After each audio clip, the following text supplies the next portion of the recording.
288 उमेदवार उभे कर. अरे 88 तर उभे कर, 288 कुठून करतो?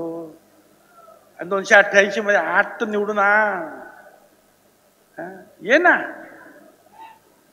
मैदानात ये, निवडणुका लढाव, हिम्मत असेल तर लढाव निवडणूक. चॅलेंज आहे माझं, 288 उमेदवार उभे करून दाखव. मगाशी चांगलं सांगितलं एकाने, म्हणजे त्याला हेही माहिती नाही या 288 मध्ये राखीव जागा आहेत, दलितांच्या राखीव आहे, आदिवासींच्या राखीव आहे. तिथे सुद्धा मराठा समाजालाच उभं कर. त्याला आरक्षण देणं शक्य नाही म्हणजे नाही देणार. ओबीसी मधून आरक्षण देणार नाही. अरे 4 आयोगाने सांगितलं नाही, सुप्रीम कोर्टाने सांगितलं नाही.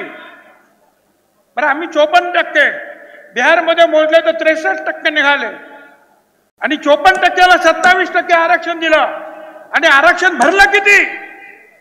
सगळं भुजबळाने खाल्लं म्हणतात.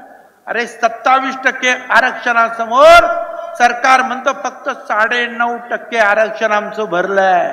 आमचा बॅकलॉग किती आहे? आता म्हणाल सगळे सोयरे. अरे सगळे सोयरे ते कुठून आणलं नवीन? आरक्षण सगळ्या सोयऱ्यांना देणं शक्य नाही. महाराष्ट्रामध्ये सुद्धा 10% मध्ये 8.5% मराठा समाजाच्या लोकांना आरक्षण मिळालं, त्याचा फायदा त्यांनी घेतला. अरे तुम्ही हेही घेतलं, कुणबी म्हणून इकडेही तुम्ही येऊन राहिले. परत मराठा आरक्षण पण तुम्हाला पाहिजे.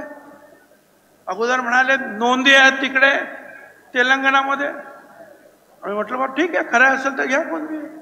मग म्हटलं सगळा मराठवाड्यालाच घ्या, सगळा मराठवाड्यात मराठा, त्यांना ओबीसी दाखले द्या, कुणबी द्या. मग महाराष्ट्रातल्या लोकांना द्या. अरे सगळ्यांनाच कुणबी व्हायचं, मग या महाराष्ट्रामध्ये मराठा राहणार आहे का नाही? तर सगळा मराठा संपणार आहे.